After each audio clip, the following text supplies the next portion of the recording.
सबको मेरा प्रणाम, हृदय से प्रेम नमन। और शुरू करते हैं आज का सेशन। और इस सेशन में परमात्मा की याद, परमात्मा के साथ जुड़ना, कैसे जुड़ना है, कैसे और ज़्यादा हम खुद की ग्रोथ कर सकते हैं, कैसे अपने जीवन को और सुंदर बना सकते हैं, उसी दिशा में हम आगे बढ़ते जाएंगे। और बीच में आपको मौका दूंगी, आप लोग प्रश्न पूछना, और लास्ट में मेडिटेशन करेंगे। तो शुरू करते हैं आज का सेशन ध्यान से। 2 मिनट का ध्यान, 2 मिनट प्रेयर कर लेते हैं, भगवान को याद कर लेते हैं ताकि हमारी ऊर्जा उससे कनेक्ट हो जाए। ये बहुत ज़रूरी है। जैसे हम घर में जाते घुसते तो स्विच ऑन करना पड़ता है ना, तो एसी जल जाता है, लाइट जल जाती है, तो स्विच ऑन करने से ही जला, नहीं करते तो नहीं जलता।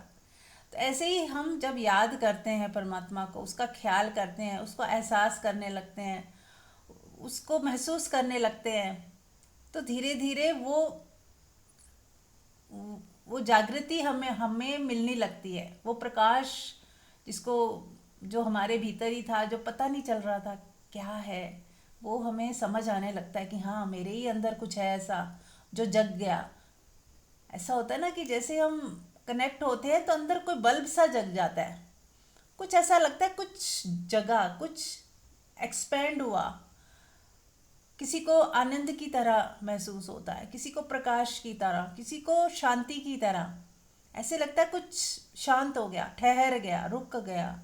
तो ये सारी अनुभूतियाँ किसकी हैं? परमात्मा की ही हैं। परमात्मा ही आपको अपने होने का एहसास दिला रहा है कि मैं हूँ, मैं हूँ। और हम सबके भीतर बैठे हैं परमात्मा।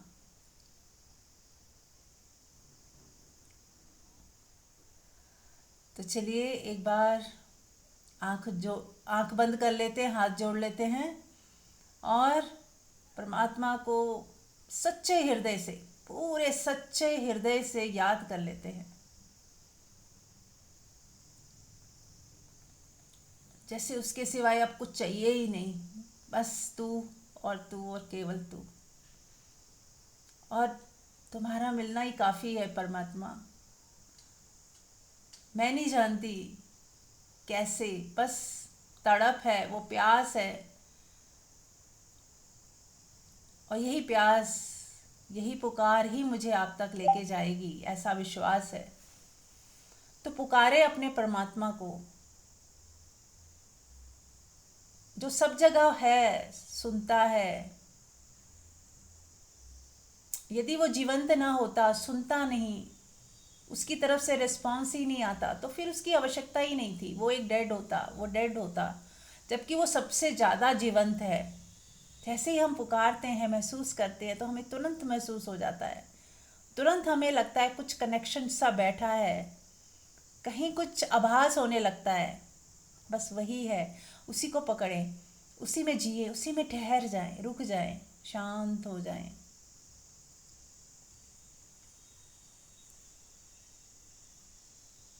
देखिए कैसा लग रहा है। तम जैसे सांसें भी रुक गई हों, मन भी ठहर गया, और बस आपका होना बचा। और जैसे ही हम अपने होने में रुक जाते हैं, ठहर जाते हैं, अपने आप में आनंदित हो जाते हैं, जैसे कुछ बचा ही नहीं, ना हम बचे ना परमात्मा। बस एक एहसास। वो कहते हैं ना कि सिर्फ एहसास है, ये रूह से महसूस करो। प्यार को प्यार ही रहने दो, कोई नाम ना दो। तो ऐसे ही परमात्मा को भी बस एहसास की तरह ही देखें। कोई नाम ही ना दें कि ये भगवान है, ये आत्मा है, ये शून्यता है। ये नाम मत दें, ये नामों को, इन टैग्स को भी हटा दें। कि बस कोई टैग नहीं, कोई देखने वाला नहीं, कोई दिखाई देने वाला नहीं। बस मेरा होना है, अस्तित्व है, पूरा अस्तित्व है। और अब उसकी व्याख्या ना करें हम। क्या है, क्यों है, कैसे है, कब होगा, सब हटा दें। कब, क्यों, कहाँ, कैसे, सब हटा दें। बस है पने में आ जाएं। मेरा होना है, एग्जिस्टेंस है, पेड़ पौधे हैं, है ना। अभी जो भी जैसा समय है, ये वक्त है में आ जाएं। पूरी तरह है में, है पने में आ जाएं। बस इस है पने में रुक जाएं, ठहर जाएं। कोई हिसाब किताब नहीं, कोई जोड़ तोड़ नहीं, कोई तेरा मेरा नहीं, बस है। जो एहसास हो रहा है पने का, बस उसी में ही ठहरना है, रुकना है।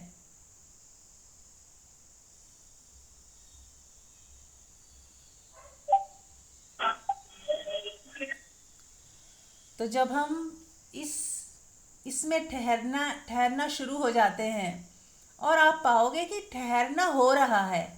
ऐसा भी नहीं कि मैं कोई एफर्ट करके ठहर रही हूँ। जैसे ही वो आप उसको छुओगे, परमात्मा को या अपने होने को या अपनी बीइंग को, तो आपको एक मैग्नेट की तरह लगेगा कि किसी ने खींच लिया हो, किसी ने चुंबक की तरह आपको पकड़ लिया हो। ऐसा एहसास होगा। वो ठहरना अपने आप होगा, ऑटोमेटिक। उसमें विचारों की कोई जगह ही नहीं है। बस आनंद है, प्रेम है, बारिश सी हो रही आनंद की, प्रेम की, और आप ठहर गए, उसमें समा गए, बूंद सागर में विलीन हो गई। कुछ भी कह लो, सब रुक गया। तो जब रुकने का एहसास हो, तो वही समाधि की झलक होती है। हमें आत्मा की अनुभूति होती है, और वो चाहे वो एक क्षण की हो, एक पल की हो, इतनी सुंदर होती है कि आप उसे भूल नहीं सकते। फिर बार बार मन होता है बस वहीं जाएं, उसी को फिर से अनुभव करें, फिर से हम उसी प्रेम रस को पिए, राम रस को पीते जाएं, पीते जाएं। क्यों बोला राम रस? सोचिए, अगर किसी ने अनुभूति की ही ना होती कि वो रस की तरह स्वाद है, स्वाद जैसा, जैसे कुछ खाते हैं तो कोई बहुत बढ़िया सा आम खा लिया हो और कुछ खा लिया हो तो उसे स्वाद बोलते हैं, है ना। स्वाद आ गया, कितना टेस्ट होता है इंद्रियों का, वो इंद्रियों का है। लेकिन ऐसा ही कुछ स्वाद आत्मा में भी है, इसीलिए उसे रसो वैसा बोला। रस है जैसे कोई अमृत पी लिया हो, कुछ नशा सा, कुछ एहसास, कुछ मज़ा आ रहा है बस। और इतना अलौकिक मज़ा है, जो कुछ खा भी नहीं रहे, हमने कुछ खाया भी नहीं है, कोई छू भी नहीं रहा है, किसी के गले भी नहीं लगे हैं, पर फिर भी कितना सुंदर एहसास है।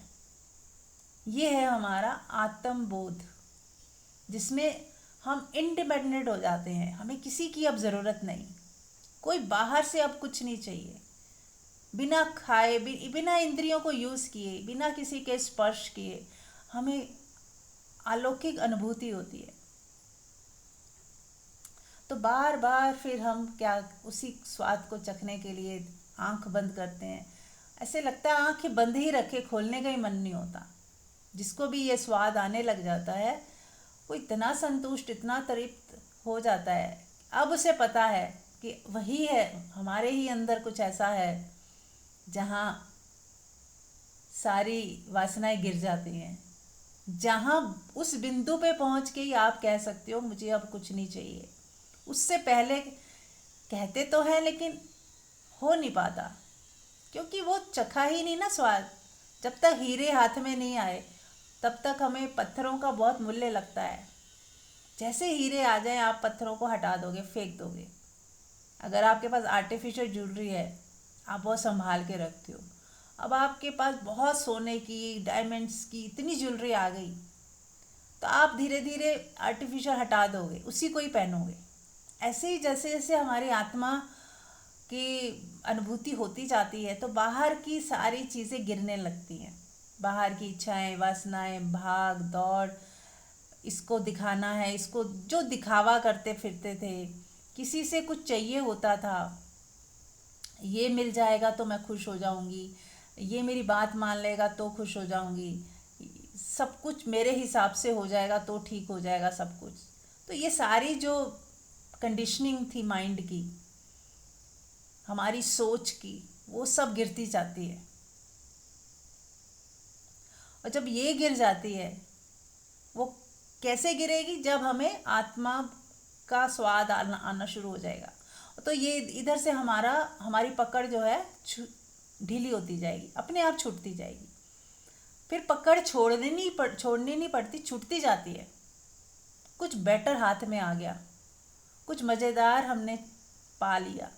राम रतन धन पायो, क्यों बोला मीरा ने? अगर उसे कुछ मिला ही ना होता तो ये लाइन निकलती ही नहीं उनके मुंह से कि पायो जी मैंने राम रतन धन पायो। और फिर इसी में वो कहती हैं कि ये ऐसा रतन धन मैंने पाया है जो कोई लूट नहीं सकता, कोई चुरा नहीं सकता, और सब कुछ दाव पे लगा के मैंने ये रतन धन पाया है। सब कुछ दाव पे लगाना पड़ता है, ऐसा क्यों बोला जाता है? वो एक्चुअली वो हो जाता है, लगाना ही नहीं पड़ता आपको, क्योंकि हायर के लिए ना लोअर को खोना पड़ता है। खो खोना पड़ता भी कहना ऐसा सही नहीं है। एक एक उदाहरण से बताती हूँ। जैसे हम सीढ़ियाँ चढ़ते हैं, तो आप दूसरी सीढ़ी पे पैर रखते हो तो पहली सीढ़ी को छोड़ना पड़ता है, फिर आप तीसरी सीढ़ी पे पैर रखते हो तो दूसरी सीढ़ी से पैर हटाना पड़ता है। तो वो कोई एफर्ट नहीं है, ये ऑटोमेटिक ऐसा होता ही है अनिवार्य रूप से। जब हम हायर हायर की तरफ बढ़ते जाएंगे तो लोअर छूटता जाएगा, उसको छोड़ना पड़ता है कहना सही नहीं है, वो छूट जाता है। अब उसको आप ये नहीं कहोगे कि मैंने एक पहली सीढ़ी का त्याग कर दिया, या मैंने उसकी पकड़ छोड़ दी, या मैंने उसको छोड़ दिया। वो स्वाभाविक प्रक्रिया है। जब आप दूसरी पे आए, पहली छूट गई, तीसरी पे गए, दूसरा ख़त्म, उसका वो साइड में हो गया, चौथी पे आए तो तीसरी छूट गई। ऐसे ही हम जब जैसे जैसे हायर पे जाते हैं तो लोअर छूटता जाता है। एक और भी कहावत है, कुछ पाने के लिए कुछ खोना पड़ता है। लेकिन यहाँ हम खो नहीं रहे हैं, लेकिन हाँ छूट रहा है। पहली सीढ़ी छूट गई, दूसरी छूट गई, तीसरी छूट गई, लेकिन हमने उसको अच्छे से जी लिया, पी लिया, समझ लिया, और अब उससे कुछ अच्छा मिल गया तो पहला जो है व्यर्थ हो गया, छूटता ही गया। अब उसकी पकड़ने की ज़रूरत नहीं, अब उसकी तरफ मन नहीं ललचा रहा, अब मन को कोई भय नहीं है। अब हमें कुछ और मिल गया, कुछ और ऐसा जो उससे भी कई गुना ज़्यादा मज़ेदार। तो ऐसे ही धीरे धीरे चीज़ें छूटती जाती हैं, संसार गिरता जाता है। पकड़े हमारी, जहाँ जहाँ लालच होता है, जहाँ पकड़ होती है, जहाँ मन जो है भाग रहा होता है, वो सब बैलेंस हो जाता है। तो एक चीज़ और भी हम बात यहाँ कर सकते हैं फ्री विल की। हमारे पास हमेशा फ्री विल होती है कि हम एक सीढ़ी आगे चढ़ें या एक सीढ़ी नीचे उतर जाएं। हमारे पास जब भी कोई चैलेंज आता है, स्थिति आती है, परिस्थिति होती है, तो हमें चूज़ करना होता है कि कुछ हायर चूज़ करें या लोअर चूज़ करें। अब होता क्या है कि जब हम हायर चूज़ करते हैं तो लोअर छूटता है, और यदि हमने लोअर चूज़ कर लिया तो हायर छूटता है। इसी को कहते हैं एक सीढ़ी नीचे उतर आए, क्योंकि हमने हायर को छोड़कर लोअर को चूज़ कर लिया। तो अब यहाँ पे आप सोचिए कि हमारी चॉइस कहाँ गलत हो जाती है, कि जब हम हायर की तरफ बढ़ रहे हैं, लोअर छूट रहा है, तो चॉइस ठीक है, फिर इसमें कोई पाप नहीं हुआ, कोई कुछ गलत नहीं हुआ। हायर के लिए जब भी लोअर छूटेगा तो वो बिल्कुल सही दिशा है, और लेकिन लोअर के लिए यदि हायर छूट रहा है तो बिल्कुल गलत दिशा हो गई। अब ये डाउनफॉल हो गया। अब इसको मैं संसारिक दृष्टि से भी समझा देती हूँ कि जैसे हमारे पास तीन चीज़ें हैं। एक है संसार में पैसा, प्रॉपर्टी, धन दौलत, इज्जत, मान सम्मान, ईगो, और दूसरा है रिलेशनशिप, प्रेम। हम किसको वैल्यू ज़्यादा देते हैं, इन दोनों में से यदि देखा जाए तो हमें किसको ज़्यादा वैल्यू देनी चाहिए? आपसी संबंधों को, आपसी प्रेम को। यदि हम संबंधों के प्रेम और धन दौलत प्रॉपर्टीज अपने ईगो इसको ऊपर रखते हैं और रिलेशनशिप को छोड़ नीचे रख देते हैं, तो हमने क्या चुन लिया? लोअर चुन लिया और रिलेशनशिप को नीचे कर दिया, तो कहीं गलती हो गई, गिरना हो गया हमारा। और रिलेशनशिप को ऊपर रख के हमने इनको ज़्यादा वैल्यू नहीं दी, अपनी ईगो को, अपनी हिसाब किताब को, धन दौलत प्रॉपर्टी, इनको थोड़ा सा नीचे करके अपने संबंधों को बचाने की तरफ हमने ज़्यादा ध्यान दिया कि नहीं, मेरे संबंध खराब ना हो, मेरा आपसी प्रेम बना रहे। आपने सब कुछ दाव पे लगा दिया कि हमारे प्रेम संबंध अच्छे बने रहे। ठीक है, तो आपने हायर को चूज किया। अब एक सीढ़ी और आगे बढ़ते हैं। अब हम अपनी आध्यात्मिक यात्रा को चुनते हैं। जब जब हमारे रिश्तों में और परमात्मा के बीच में किसी को चुनना होता है, तो हमें किसे चुनना चाहिए? परमात्मा को, आध्यात्मिक यात्रा को, अपनी जो जिस लक्ष्य के लिए हम आए हैं उसको, कि हम खुद को जानने आए हैं, अपनी ग्रोथ के लिए आए हैं, यदि हम उसको चुनते हैं और उस चुनने में हो सकता है कोई रिलेशन खराब हो जाए या कोई नाराज हो जाए और हमारी इंटेंशन कुछ ना हो किसी को दुख देने की, पीड़ा देने की, पर फिर भी कोई राजी नहीं है, कोई हमें संसार में ज़्यादा खींचना चाहता है, तो हम उसकी बिना परवाह किए अगर परमात्मा को चुनते हैं, अपनी यात्रा को चुनते हैं, तो हमने क्या किया? कुछ हायर को चुना और लोअर को छोड़ दिया। जैसे भगवान बुद्ध घर से निकले, अब यदि कोई व्यक्ति अपना घर छोड़कर गलत रास्ते जा रहा है तो उसने हायर को छोड़ के लोअर को चुना। लेकिन भगवान बुद्ध हायर के लिए निकले थे, भगवान के लिए निकले थे, अपने आत्मज्ञान के लिए निकले थे, तो उन्होंने हायर के लिए लोअर को छोड़ा, ऐसा कह सकते हो। तो वो सही था। तो इसीलिए एक ही चीज़ दो व्यक्तियों के लिए गलत या सही हो सकती है। मापदंड है कि हम हायर को चुन के लोअर को छोड़ रहे हैं या लोअर को चुनकर हायर को छोड़ रहे हैं। अब ये हमें तय करना है कि हमारे लिए क्या लोअर है, क्या हायर है। राइट? तो कंफ्यूज ना हो, इसलिए मैंने थोड़ा क्लैरिटी की कि जब भी कुछ डाउट ऐसा मन में आए तो हमेशा देख लेना कि हायर क्या है और लोअर क्या है। तो मेरे हिसाब से जो मैंने अपनी कैटेगरी बनाई थी कि हाँ, जो धन दौलत पैसा प्रॉपर्टी ये सब ये लोअर है, उससे ऊंचा है रिलेशनशिप, प्यार, मोहब्बत, इंसानियत, और उससे भी ऊपर है हमारी आत्मा की जर्नी, कि मैं अपनी आत्मा में टिक जाऊं, उसके लिए मुझे क्या क्या करना है, क्या करना चाहिए, कैसे चलना चाहिए, कैसे जीना चाहिए। और उसमें कोई रुकावट आ रही है, अगर उसको हम हटा रहे हैं या छोड़ रहे हैं और हायर के लिए आगे बढ़ रहे हैं, तो फिर ठीक है, फिर हम कुछ भी गलत नहीं कर रहे। तो ये हमें देखना है कि हम किसको छोड़ रहे हैं, हम किसको चूज़ कर रहे हैं, किसके बिहाफ पे। हमारे सामने दो पक्ष हैं तो कौन से हैं। तो ऐसे मैंने आपको थोड़ा हिंट दी, बाकी आपको देखना है, आपकी फ्री विल है, आपकी ज़िंदगी है, आपको कैसे बितानी, क्या चूज़ करना, क्या राइट क्या रॉन्ग, ये हमें खुद ही तय करना होता है। किसी दूसरे की नकल नहीं कर सकते हम कि इसने ऐसे किया तो मैं भी ऐसे ही कर लूँ। हमें खुद ही अपने विवेक से काम लेना है। राइट? यस, अब आप लोग भी कुछ शेयर कर सकते हैं। अगर आपको कुछ पूछना हो या मेरी बात कहीं कुछ समझ ना आई हो तो पूछ सकते हैं।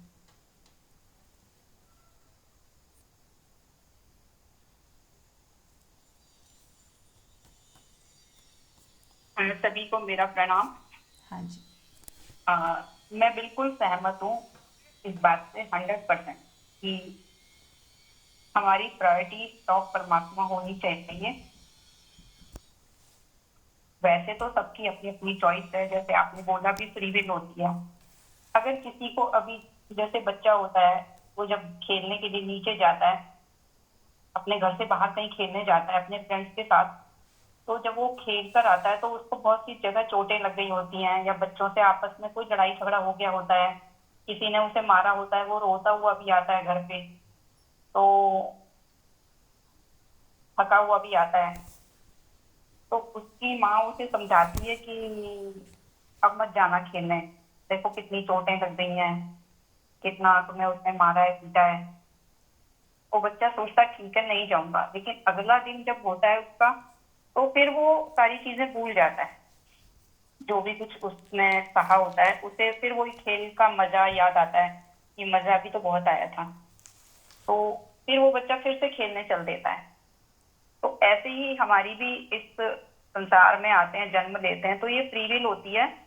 अभी हमें जन्म चाहिए, फिर से हमें धरती पे आना है या नहीं आना है। अगर कोई आना चाहता है फिर से रिश्तों में, संबंधों में, अपने कुछ अभी उसे सुख चाहिए, उनमें अच्छा लग रहा है, मोह में है, तो भी कोई बुराई नहीं है। उसे आने के बाद जो घटनाएं उसकी लाइफ में हो रही हैं वो सब कुछ एक लेसन दे रही हैं, कुछ सिखा रही हैं। वो उनसे सीखता जाता है, तो उसे धीरे धीरे समझ में आता है कि इतना ही कुछ यहाँ पे देख लो कर लो, लेकिन कुछ सार नहीं लगता। जैसे रेत से तेल निचोड़ने वाली जैसी बात है, जैसे रेत से तेल नहीं निकल सकता, ऐसे ही संसार में कुछ सुख है नहीं दिखता है। तो संसार जब असार सा लगने लगता है, तभी हमें लगता है कि परमात्मा ही ठीक है, या स्वयं के साथ रहना ही ठीक है। या जैसे हम कई बार कहीं बाहर घूमने जाते हैं, तो हम जब घूमने जाते हैं तो हमें बड़ी एक्साइटमेंट होती है कि हम वहां जाएंगे, वहां पे कितना मजा आएगा। लेकिन जब हम घर आते हैं तो हमें एकदम से ऐसे लगता है कि अपने घर के जैसा कंफर्ट नहीं है कहीं भी। ये सभी को एहसास होता है कि घर के जैसा कंफर्ट नहीं है, लेकिन फिर भी जाता है बार बार। तो जाते जाते घूमते घूमते एक टाइम ऐसे आता है कि उसको ऐसे लगने लगता है कि हो गया, बस फुलफिलमेंट हो गई, घूमना फिरना बहुत हो गया, फाइनली तो अपने घर में ही सुख मिल रहा है, अपने साथ ही रहने में मजा आ रहा है। तो अपना घर एक तो होता है जो जैसे होम हाउस जिसमें हम रहते हैं, एक जो घर है मेरा अपना होना, यानी कि जहाँ पे मैं शरीर और मन से पार हूँ, मैं स्वयं में ठहरी हूँ, स्वयं में स्थित हूँ। तो उसे जब ये चीज का एक टेस्ट आता है एक दो बार की बात, तो उसे लगता है कि बाहर कहीं पे भी या रिश्तों में संबंधों में भी कितना भी कर लो, कुछ अच्छा होता है, कुछ अच्छा नहीं होता। यानी कि सुख और दुख दोनों चीजें हमें मिलती हैं, थकावट भी होती है और मजा भी आ रहा होता है। तो अब हमारी चॉइस होती है कि हमने या नहीं जाना चाहिए। हमें थकावट तो भले ही हो रही है, लेकिन अभी मजा भी आ रहा है बाहर घूमने फिरने में, तो फिर वो व्यक्ति जाए, तब तक जाए जब तक कि उसे मजा आ रहा है, और होशपूर्ण होके जाए कि मैं जब जाता हूँ तो इतनी एक्साइटमेंट होती है, पहले पैकिंग करनी होती है, फिर जर्नी में भी बहुत स्ट्रगल होता है, बहुत बहुत थकावट होती है, बैठना है, कहीं चलना फिरना पड़ रहा है, फिर अपने घर आके फिर हम अनपैक करते हैं, बहुत टाइम तक उसको घर को फिर मैनेज करते हैं, तो वो री मैनेज करते हैं, अनपैक करते हैं, उसमें भी बहुत सारी एक्सर्शन होती है। फिर उसे अपने घर में अच्छा लगने लगता है, लेकिन फिर कुछ टाइम बाद उसे बोर्डम होती है, उसका मन करता है कहीं जाने का। तो ऐसे सिलसिला चलता रहता है, वही सिलसिला हमारा संसार में आने जाने का है। जब तक इस संसार में अभी हमें कुछ हमारी इच्छाएं बाकी रह जाती हैं, कुछ हमें लगता है कि अभी हमें ये भी करना है, अभी हमारी ये भी चाहत है, या इस व्यक्ति के साथ मुझे अभी बहुत अच्छा लग रहा है रहना, तो मुझे अभी या अभी मेरे को खाने का वो तृप्ति नहीं हुई, और भी खाने का मन करता है, मैं बहुत कुछ चीजें हैं जो खाना चाहती हूँ पर मैं खा नहीं पा रही। तो वो जो क्रेविंग होती हैं, जो भी इच्छाएं वासनाएं रह जाती हैं, वो सब हमें फिर से इस संसार में जन्म लेने के लिए मजबूर करती हैं। तो ये बहुत क्लैरिटी से हमें समझ आने से लगता है कि हमारे पास फ्री विल तो है, लेकिन हमें अभी अपनी वासनाओं की पूर्ति करनी है, या हमें लगता है कि कितनी भी पूर्ति हो गई इतने जन्मों से, अभी तो कुछ ऐसा लगता ही नहीं है कि ये कभी पूरी होती है, ये तो एंडलेस है। तो वहां पे हमारा स्वतः ठहरना हो जाता है। जैसे एक फल होता है, अगर हम वृक्ष से उसे तोड़ लेते हैं और वो पका नहीं है, तो उसको उसका टेस्ट अच्छा नहीं लगता, कड़वा लगेगा, तीखा मतलब कसैला होगा।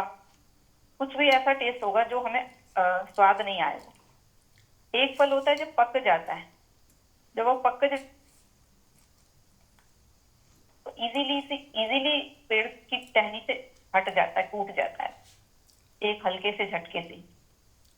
तो ऐसे ही हमारी भी जो जीवन की प्रक्रिया है वो कुछ ऐसे ही चलती है कि जब हम मैच्योर हो जाते हैं, हमारी विजडम इतनी बढ़ जाती है कि हमें सब कुछ स्पष्ट दिखने लगता है कि यहाँ सुख और दुख सब साथ साथ चल रहे हैं। संसार द्वंद के साथ है। संसार में अगर हमने धन चाहा है तो धन से खाली सुख भी नहीं मिला, दुख भी मिला। या धन कमाने में भी, धन का जो सुख मिलता है उसको कमाने में बहुत एफर्ट लगते हैं, बहुत स्ट्रेस मिलता है। तो ये चीजें हमारी बहुत दृष्टि जब विशाल होती है तो हमें क्लैरिटी होती है। फिर हमारा अपने आप ही रुख परमात्मा की तरफ होता है। फिर संसार को छोड़ने की बजाय, जैसे फल वृक्ष को छोड़ देता है, छूट जाता है उसका, छोड़ता नहीं है, ऐसे ही संसार हमारा छूट जाता है, हमें छोड़ना नहीं पड़ता। बहुत बारीकी से हम ऑब्जर्व करते रहे हर चीज को कि क्या मिल रहा है मुझे, क्या मिल रहा है मुझे, हर चीज में देखें मुझे क्या मिल रहा है। हम संतुष्ट भी हैं, लेकिन हमें ये लगता है कि अगर हम संतुष्ट हैं, फिर हमें और किसी चीज की कोई क्रेविंग नहीं है, तो भी हमारा अपने आप ही छुटना हो जाता है। जैसे मैंने कोई चीज, मुझे मतलब गुलाब जामुन है बहुत पसंद है, तो मैंने वो कुछ दिन लगातार खा ली, तो अब मेरा कभी मन नहीं करेगा, मुझे लगेगा कि बस बहुत हो गया। जब भी खाती थी तो उससे कुछ ना कुछ बॉडी को नुकसान उठाना पड़ता था। वो टेस्ट तो थोड़ा सा देता था, थोड़ी देर के लिए टेस्ट देता था, लेकिन जो बॉडी पे उसका इम्पैक्ट आता था, उसका जो रिजल्ट, बैड रिजल्ट होते थे वो बहुत लंबे झेलने पड़े। फिर किसी को कोई बीमारी हो गई, कोई उसको गैस एसिडिटी हो गई। तो ये सब चीजें हमारी चॉइस होती है। एक व्यक्ति कहता है कि मैं दवाई खा लूंगा भले ही से, लेकिन मैं खाना नहीं छोड़ सकता, तो ठीक है, ये भी उसको समझ अभी नहीं आई तो कोई बात नहीं, उसकी अपनी समझ ही काम देगी। और एक व्यक्ति कहता है कि नहीं मुझे दवाई नहीं खानी, भले ही मुझे खाना छोड़ना पड़े, मैं परहेज कर लूं। तो हर तरह के लोग हैं इस धरती पे। ऐसे ही हम भी जब साधना पथ पे होते हैं तो हमें भी दिखता है कि हमें, हमारे लिए परमात्मा प्रायोरिटी पे है या परिवार है। परिवार को, हम सारे परिवार में रह रहे हैं, संसार में रह रहे हैं, लेकिन हम सारे कार्य करते हुए रुख हमारा मुंह परमात्मा की तरफ है, फेस हमारा परमात्मा की, हम परमात्मा उन्मुख हैं। सारे काम कर रहे हैं शरीर से, मन से, लेकिन हमारा सारा फोकस परमात्मा है। तो फिर बात बन जाती है, एक बैलेंस बन जाता है। ऐसा मेरा अपना एक्सपीरियंस रहा है, मेरी ये समझ है। Thank you. Thank you Manju ji, बहुत ही सुंदर आपने समझाया, बहुत बहुत धन्यवाद। और भी कोई कुछ कहना चाहेगा? एनीबडी? चलिए ठीक है, तो आगे बढ़ते हैं।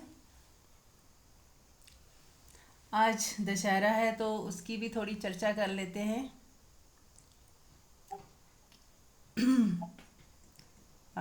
म्यूट कर ले अजीत जी।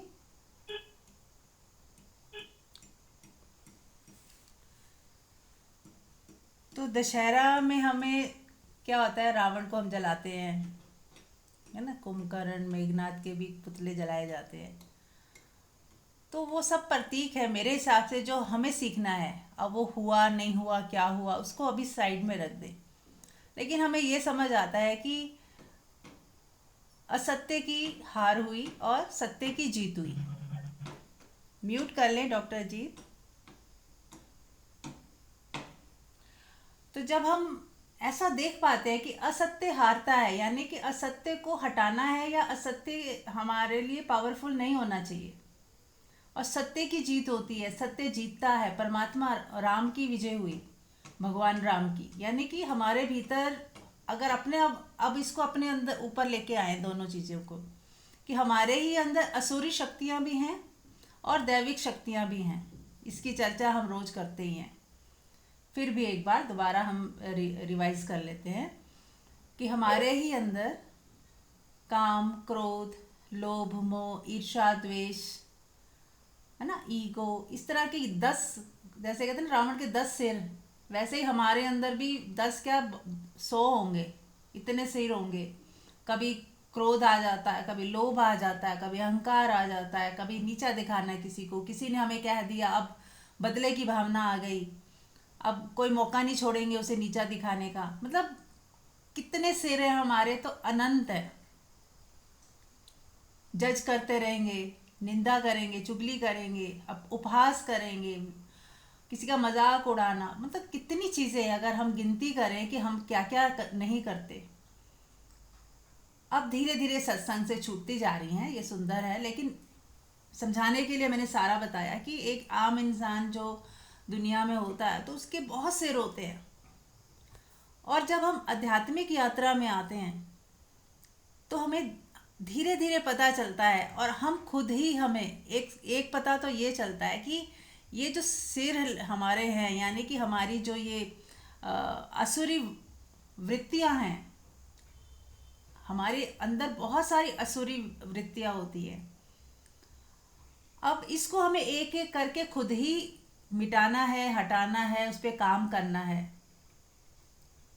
ये पहली समझ तो ये आती है कि अगर मेरे अंदर कुछ ऐसा है जो नहीं होना चाहिए, तो मुझे ही उस पर काम करना है, कोई दूसरा नहीं कर सकता। मुझे ही खुद ही अपने को तराशना है। जैसे मूर्तिकार मूर्ति को तराशता है, ऐसे मैं भी एक अनगढ़ पत्थर हूँ, ऐसा समझ ले, और मुझे खुद ही हथौड़ी छैनी लेके उसको तराशना है। जो व्यर्थ है, जो कूड़ा है, उसे हटाते जाना है। तो समझ आया कि स्पिरिचुअलिटी का सही मीनिंग क्या है। पहले तो हमें लगता था हम जैसे हैं, हम अपनी तरफ कोई ध्यान ही नहीं देते थे। हम पाठ कर लिया, पूजा कर लिया, मंदिर चले गए, पर खुद खुद के ऊपर काम ही नहीं किया कि मेरे अंदर कितना क्रोध, कितना लोभ, कितना ईर्ष्या, द्वेष, नीचा दिखाना, दुखी होते रहना, थोड़ा भी नुकसान हो गया तो इतना दुखी हो जाना, जरा सा कुछ छिन गया तो पीड़ा में कई दिन निकल गए। तो खुद पे कोई काम नहीं था। हाँ, थोड़ा पाठ पूजा ये कर ली, लेकिन वो जो हमारी स्थिति खुद की थी वो कैसे ठीक होती, हो ही नहीं पाई, क्योंकि ध्यान ही नहीं है वहाँ पे। तो फर्स्ट टाइम समझ आया जब हमने अपनी यात्रा करनी शुरू की कि हाँ, कुछ सुना, ओशो को खूब सुना, समझा, तो जाना कि हाँ, असली स्पिरिचुअलिटी तो ये है, खुद पे काम करना है। हम एक ऐसे अनगढ़ पत्थर हैं और खुद को ही तराशना है, हथौड़ी छैनी लेके एक एक करके अपनी वृत्तियों को काटते जाना है, छांटते जाना है। और इसके लिए हमें खुद पुरुषार्थ करना पड़ेगा। ये कॉपी पेस्ट वाला मामला नहीं है कि हमने किसी का सुन लिया और हाँ जी कर दिया और माथा टेक दिया और कह दिया बहुत अच्छा, बहुत सुंदर, और फिर भूल गए। हमें खुद अपने ऊपर काम करना पड़ेगा, अपनी एक एक वृत्ति को देखना होगा और जड़ मूल से खत्म करना होगा। ठीक है, तो एक चीज़ ये समझ आई। तो आप भी अपने हम मेरे साथ साथ अपने अंदर झांक कर देखते रहें कि हाँ, आपको भी अगर बात जच रही है तो यही है साधना का पथ, कि मेरे अंदर कौन सी ऐसी वृत्तियां हैं जो असुरी हैं। तुरंत सावधान हो जाएं कि नहीं, ये होनी नहीं चाहिए, है तो सही, ठीक है, मैं स्वीकार करती हूँ मेरे अंदर ये कमी है, और उसके लिए कोई गिल्ट भावना नहीं लानी है। हमें सिर्फ अवेयर हो जाना है कि नहीं, आज ये मेरे अंदर निकली है, आगे से ना निकले। पहले तो उसे समझना है कि ये नहीं होनी चाहिए मेरे पास, मेरे भीतर। अब दूसरा पक्ष भी मैं बता देती हूँ कि अब दूसरा है, हमारे अंदर दैविक गुण होते हैं, दिव्य शक्तियाँ जिसको बोलते हैं। वो शक्तियाँ क्या है? धैर्य की शक्ति, प्रेम की शक्ति, माफ़ करने की शक्ति, संतोष की शक्ति, परिश्रम की शक्ति, साहस, सेवा भाव, ये सब शक्तियाँ हैं। इन शक्तियों की कमी होने से हमारी ज़िंदगी बहुत इनबैलेंस हो जाती है, और जो असुरी शक्तियाँ हैं वो ज़्यादा हावी हो जाती है। तो जितना जितना हमें हमारे अंदर दैविक शक्तियाँ बढ़ती जाएंगी, उतना उतना असुरी शक्तियाँ क्षीण होती जाएंगी। हमें असुर शक्तियों को डायरेक्ट उस पर हमला नहीं करना कि आज के बाद मैंने गुस्सा नहीं करना, आज के बाद मैंने गुस्सा नहीं करना, ऐसे नहीं सोचना। हमें क्या सोचना कि मेरा प्रेम कैसे बढ़े, मैं कैसे ज़्यादा से ज़्यादा क्षमाशील हो जाऊं, हर व्यक्ति को मैं प्रेम कर पाऊं, चाहे उस व्यक्ति ने मेरे साथ कितना ही खराब किया हो, बुरा किया हो, मेरी बात ना सुनी हो, ना मानी हो, पर मैं उसे प्रेम करना ना छोड़ूं। यदि इस तरह से हमारे अंदर वो प्रवृत्ति आने लग जाए तो ऑटोमेटिक असुरी शक्तियां भाग जाएंगी। वो कहते हैं ना कि जो इतनी सात्विकता जिस घर में हो वहाँ पे भूत प्रेत आते ही नहीं, वहाँ पे देवी देवताओं का वास होता है। वो इसीलिए ये हमारा भी घर जो है, शरीर मन बुद्धि, ये हमारा भी घर है, आत्मा का घर यही है। इसके अंदर अगर दैवी गुण होंगे तो दूसरे जो असुरी गुण हैं वो भाग जाएंगे। जैसे प्रकाश जलाते ही अंधकार भाग जाता है। तो हमें हमेशा अवेयर रहना है कि हमारे अंदर कोई भी एक असुरी गुण ना हो, असुरी वृत्ति ना हो। उसे गुण नहीं कह सकते, वृत्ति है। और उसको हटाने का मार्ग क्या है? दैवी गुणों को बढ़ाते जाओ। जितने प्रेमपूर्ण हो जाओगे उतनी ये चीज़ें हटती जाएंगी। जितने क्षमाशील हो जाओगे बहुत सारी वृत्तियां गिर जाएंगी। जितना हम साहसी होंगे, जितने हम सेवा भाव में होंगे, जितने हम संतोष में होंगे, उतना ही ये जो लालच है, क्रोध है, ये आना बंद हो जाएगा। क्यों आएगा क्रोध? जब हमें संतोष हो गया तो जो क्रोध लालच की वजह से आता था वो नहीं आएगा। यदि हमारा प्रेम सबसे हो गया, हमने इतना प्रेम का विस्तार किया कि हर जीव जंतु पेड़ पौधे हर व्यक्ति से प्रेम है, हमारा मैत्री है, मित्रता है, तो जो प्रेम सिर्फ 2-3 लोगों के लिए था हमारा मोह के रूप में, वो फैल गया, सबके प्रति हो गया, तो मोह अपने आप छूट गया। पता ही नहीं चला कब मोह छूट गया, क्योंकि प्रेम का विस्तार हो गया। और सबसे बड़ी बात, हमने खुद से प्रेम करना शुरू कर दिया। तो जैसे जैसे हमारा ध्यान अपने स्वयं के प्रति होता जाएगा, हमारे दैवी गुण बढ़ते जाएंगे, है ना। यानी जैसे जब कहते हैं ना, राम ने रावण को मारा, यानी कि जब राम आए तो ही रावण का वध हुआ। तो हमें दैविक शक्तियों को बढ़ाना है, अपने आप असुरी शक्तियों का वध हो जाएगा। ये दैविक शक्तियां ही राम हैं, यही कृष्ण हैं, यही शिव हैं। ठीक है। तो बस ये मैंने थोड़ा संदेश देना था कि कुछ भी हम बाहर देखते हैं वो प्रतीक रूप में होता है, वो हमें हमारे ही अंदर अप्लाई करना है। समझना है कि उससे मुझे क्या सीखना है, मैं अपने अंदर कैसे इस चीज़ से सीख लूँ और अपने अंदर विस्तार कर पाऊँ, अपनी आत्मा तक पहुँच पाऊँ। तो हमें अपनी प्योरिटी को बढ़ाते जाना है। साधना का एक ही मतलब है कि आज हम जितने भी जहाँ खड़े हैं वहाँ से हमारा बेटर वर्जन होता जाए, हम प्रेम की तरफ बढ़ते जाएं, संतोष की तरफ बढ़ते जाए, धैर्य बढ़ता जाए हमारे भीतर। ये है सही राइट मायने में स्पिरिचुअलिटी, जो हमारे दैवी गुणों को बढ़ाती जा रही है, ना कि ईगो को। आपने कई बार देखा होगा कि जो लोग ज़्यादा पाठ पूजा उसमें होते हैं तो गुस्सा उन्हें बहुत आता है, क्योंकि उनको लगता है कि मेरी पाठ पूजा में कोई विघन डाल रहा है या मैं कर नहीं पा रही हूँ, तो चिड़चिड़ापन आ जाता है। तो जहाँ उन्हें धैर्य बढ़ाना था, जहाँ प्रेम रखना था, तो वहाँ पे उनके अंदर और ज़्यादा गुस्सा चिड़चिड़ापन आने लगता है। तो यानी कुछ गलती हो रही, कुछ भूल हो रही है। वो स्वीकार भाव नहीं आ रहा कि हर आवाज़ उसी की आवाज़ है, हर व्यक्ति परमात्मा ही है। अगर किसी ने कोई किसी की आवाज़ भी आ रही है जो आपको डिस्टर्ब करती हुई महसूस हो रही है, वो भी परमात्मा की आवाज़ है। उसको उस नज़र से क्यों नहीं देखा, तो डिस्टर्बेंस ही नहीं होती। मान लीजिए आप कुछ पाठ पूजा कुछ कर रहे हैं और कोई आ गया, गेस्ट आ गया और आपको उठना पड़ा बीच में से, तो बजाय दुखी होने के हम क्यों नहीं ऐसा सोच सकते कि ये जो आया है ये परमात्मा ही आया है मेरे घर। और हम सब भूल के उसको परमात्मा समझ जानते हुए, उसको परमात्मा रूप में देखते हुए उसके साथ बैठ जाते, उसको चाय नाश्ता पूछते और खुशी खुशी उसे विदा करते। और जब वो चला जाता फिर से अपनी भक्ति में बैठ जाते। तो ये सही भक्ति है, ये सही प्रेम है, जिसमें अस्वीकार नहीं है, विरोध नहीं है कि ये क्यों हुआ, ये डिस्टरबेंस आ गई, किसी ने बेल बजा दी मान लो और आपको उठ के जाना पड़ा, तो उठ उठ के जाने तक आपके हृदय में क्या चला वो इम्पोर्टेंट है। माला जप रहे थे, पाठ कर रहे थे, वो देखा नहीं जाएगा। आपने जब बेल किसी ने मारी और आपके भीतर क्या उठा, गुस्सा आया कि अरे इसको भी इसी सा वक्त ही आना था।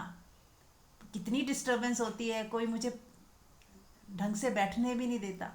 अगर ऐसा विचार आ रहा है तो अभी मान लो वो वृत्तियाँ, असुरी वृत्तियाँ अभी बाकी हैं।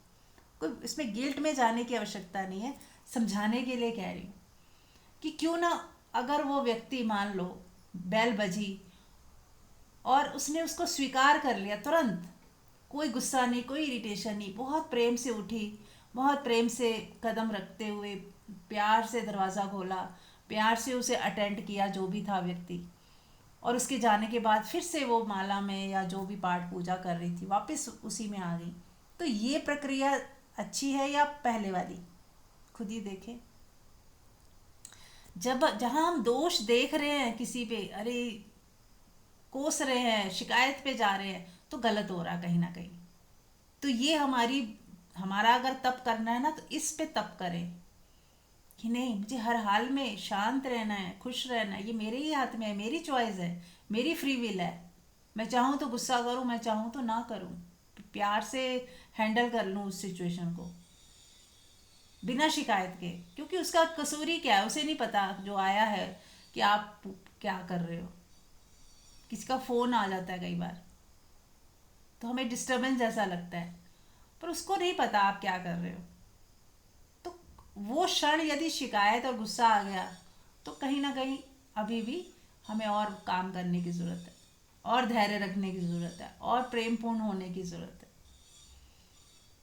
हाँ, अगर आपका कोई पर्टिकुलर टाइम है, आप मैसेज कर सकते हैं कि इस टाइम पे मैं बिज़ी होती हूँ, मैं चाहती हूँ कि मैं मौन में बैठूँ या अपने साथ बैठूँ, तो आप एक मैसेज सबको दे सकते हो। पर फिर भी यदि कुछ डिस्टरबेंस हो ही जाती है तो उसको भी बहुत प्रेम से स्वीकार भाव में उसको हैंडल करें, तो ही सच्ची भक्ति है। राइट। तो ये मेरी तरफ से एक छोटा सा संदेश था आप लोगों को। आप लोग भी कुछ संदेश दे सकते हैं चाहे तो, एनीबडी।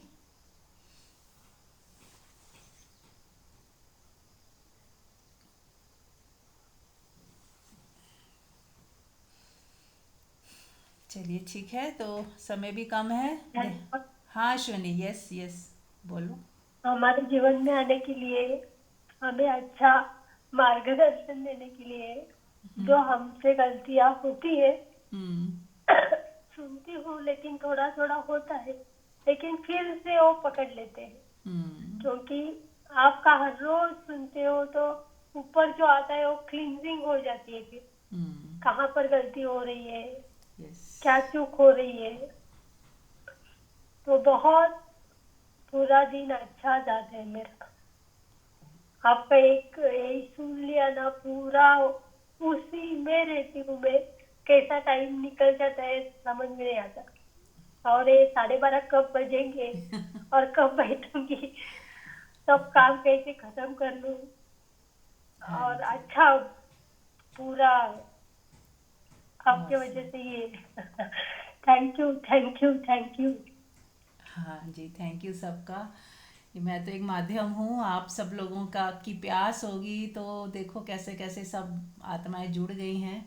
तो मैं भी बहुत आप सबका शुक्रिया अदा करती हूँ कि आप लोगों की वजह से मैं भी बैठ जाती हूँ और बांटना हो रहा है। वो कहते हैं ना, एक माँ जो बच्चे को दूध ना पिला पाए तो उसकी भी हालत ख़राब होती है। तो आप लोगों का भी शुक्रिया कि आप सुनते हो इतने प्रेम से। और मैं भी, मेरा जो बांटने का वो होता है वो पूरा हो जाता है इसी बहाने, और मैं भी बहुत आनंदित होती हूँ। Thank you so much. ये एक बात बोलनी है। मैंने मैसेज ग्रुप में डाला था कि 9:30 बजे हम मेडिटेशन शुरू करना चाहते हैं रात के टाइम। तो जो भी कन्वीनियंट हो, हमारी रात की शुरुआत होती है एक तरह से। तो जिस चीज की हम शुरुआत मेडिटेशन से करते हैं, परमात्मा की याद से करते हैं, वो समय हमारा बहुत अच्छा निकलता है। तो अपनी रात को ध्यान में बनाने के लिए, सुखी नींद, अच्छी नींद के लिए रात का ध्यान बहुत अच्छा रहता है, सहयोगी रहता है। तो आप लोगों से, मैं सभी से रिक्वेस्ट करूंगी कि हम शुरू करने जा रहे हैं रात का ध्यान। अ, तो आप लोग जो भी कर सकते हैं तो जरूर अपना काम फारिग करके 9:30 बजे बैठिए। ज्यादा देर का नहीं होगा, 15 मिनट हो सकते हैं, 20 मिनट हो सकते हैं, मतलब 9:30 से 10 के बीच में जो भी टाइम होगा होगा। मैंने वैसे मैसेज भी डाल दिया था ग्रुप में, एक बार मैंने कहा मैं बोल दी गई। Thank you. Thank you Manju ji, बहुत सुंदर।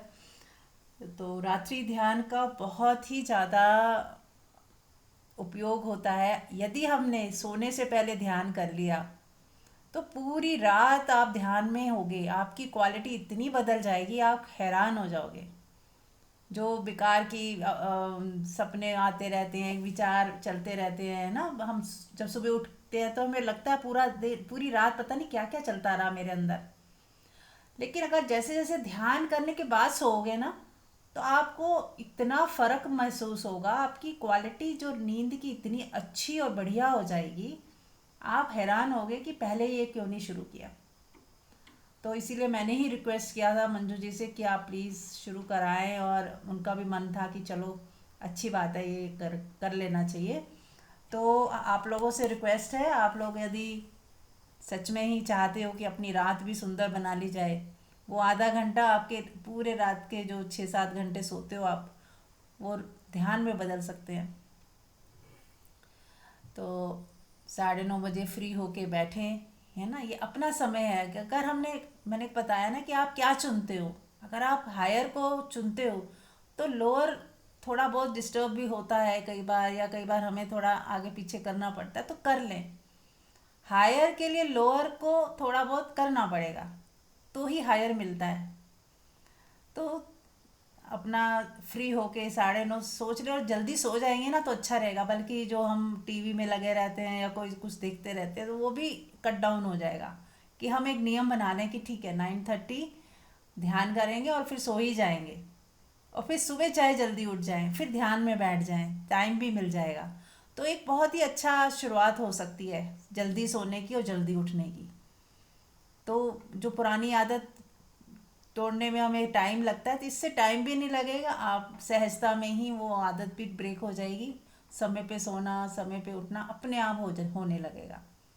कि नेचुरली 10 बजे सो गए तो आराम से आँख खुल जाएगी सुबह सुबह। कहते हैं ना, सूरज उगने से पहले ही खुल जाए तो कितना सुंदर होता है। तो वो ऑटोमेटिक होने लगेगा। तो ठीक है, आप लोगों को निवेदन करना था वो हमने कर दिया, बाकी आपकी फ्री विल है आप सबकी। चलिए शुरू करते हैं ध्यान। आज का ध्यान, आंख बंद कर लें, सभी कंफर्टेबल हो जाएं। ध्यान मैंने स्वयं के प्रति अवेयर हो जाएं, स्वयं के प्रति होशपूर्ण, चारों तरफ से ध्यान हटाकर अपने पे ले आना, यही ध्यान है। इसीलिए इसको ध्यान कहा गया कि ध्यान हमारा हमारे ऊपर नहीं होता, हर जगह होता है। तो सब तरफ से ध्यान हटाकर खुद पे ले आएं। अपनी श्वास को देखें, अपने बैठने को देखें, अपने बॉडी को महसूस करें, अपने मन में चलने वाले विचारों को देखें, और लास्ट देखने वाले को देखें। जब हम देखने वाले को देखते हैं ना, वो बिंदु बहुत सुंदर है। तब साफ देखना समाप्त हो जाता है। जब हम देखने वाले को देखते हैं, करते जाएं मेरे साथ, देखने वाले को देखें तो देखना ही समाप्त हो जाएगा, क्योंकि अब देखने को कुछ नहीं बचा। पहले हम किसी दूसरे को देखते थे, मन को देखते थे, विचारों को देखते थे। अब देखने वाले को देखें तो देखने को कुछ नहीं बचा। और जब देखने को कुछ नहीं बचता तो है साक्षी। तब आप साक्षी में होते हो, जब कुछ नहीं देखने को होता, और ना ही वहाँ देखने वाला बचता है। फिर जब देखने को कुछ नहीं, तो देखने वाला भी खत्म हो जाता है। जब तक कोई कुछ मैं देख रही हूँ तो देखने वाला मौजूद है, और जब कुछ देख ही नहीं रही तो देखने वाला मिट जाता है। यही है मेरा मिटना। तो जब मेरा मिटना, जो संसार से जुड़ा हुआ था, वो मिट जाता है, तो साक्षी का जन्म होता है। अब मेरा होना बचा, अब केवल मेरा होना बचा। इस होने में हो जाए बस। इस होने को महसूस करें।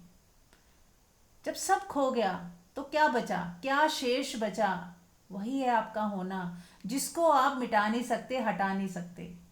कुछ ऐसा बच गया लास्ट में जिसे आप हटा नहीं सकते, जिस पर से ध्यान हटा नहीं सकते। जब मैंने कहा चारों तरफ से ध्यान हटा दो, तो आपने 1 सेकंड में हटा दिया। पर क्या अब भी आप ध्यान हटा सकते हो? जो लास्ट में शेष बचा है, इसे भी हटा सकते हो क्या? तो आप कहोगे नहीं, इसे कैसे हटाऊं, ये तो मेरा होना है। यस, तो यही शाश्वत है जिसे आप हटा नहीं सकते। यही परमात्मा है, यही आत्मा है।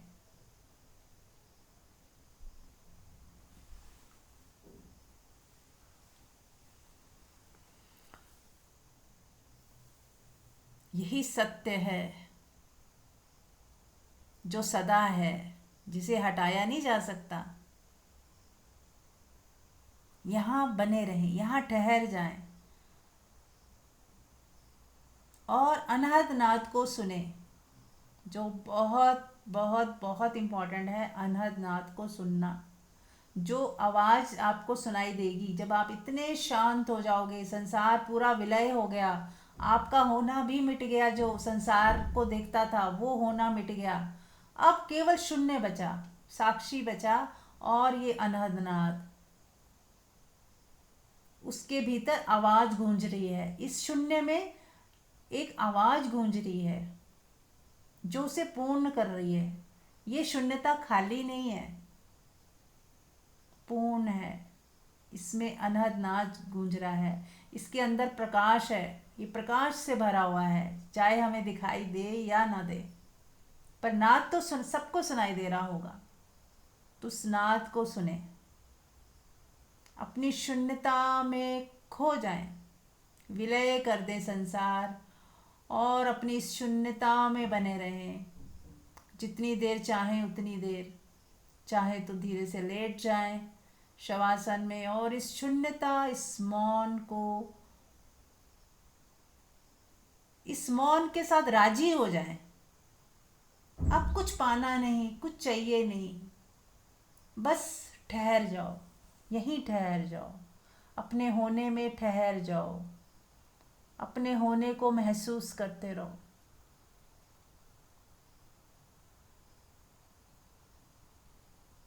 यहीं समर्पण घटता है। जब आप नाद के साथ समर्पित हो जाते हो, इस शून्यता में समर्पित हो जाते हो कि बस अब और नहीं, अब सब देख लिया, सब जान लिया, बस अब कुछ नहीं चाहिए। अब मुझे मुक्ति के राह पे चलना है, अब मुझे मोक्ष के रास्ते पे चलना है, अब मुझे डिसॉल्व होना है। मुक्ति का रास्ता है खुद को मिटाने का रास्ता, मिटने का रास्ता है। इसमें कुछ पाना नहीं है, मिटना है। जो भी मेरे मन में तरंगे उठती हैं उनका मिटना, जो भी लालच, लोभ, ईर्ष्या, द्वेष, ये सब मिट जाते हैं, सबका नाश हो जाता है। तब हम एक शून्य की तरह बचे रह जाते हैं। और उस शून्यता में ही परमात्मा का वास है, वही सच्ची अनुभूति होती है परमात्मा की, राम की, कृष्ण की, शिव की। और उसी में शिव का डमरू बज रहा है और कृष्ण की बांसुरी।